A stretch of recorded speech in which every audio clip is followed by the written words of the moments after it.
এক দূর দেশের রাজ্যে বাস করতেন এক জ্ঞানী রাজা এবং তার কৌতূহলী কন্যা রাজকুমারী মীরা। একদিন মীরা জিজ্ঞেস করল, বাবা, কিভাবে একজন মহান শাসক হওয়া যায়?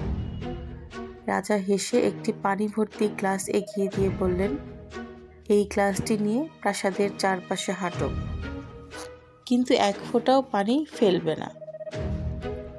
মীরা খুব সাবধানে প্রাসাদের হল ঘর, রক্ষীদের পাশ দিয়ে এবং রান্নাঘরের চারপাশ দিয়ে হাঁটল। ফিরে এলে রাজা জিজ্ঞেস করলেন, তুমি কি দেখলে? কিছুই না, মীরা স্বীকার করল। আমি শুধু পানি না ফেলার দিকে মনোযোগ দিচ্ছিলাম। রাজা মাথা নেড়ে বললেন, এবার আবার যাও, তবে চারপাশ ভালো করে দেখো।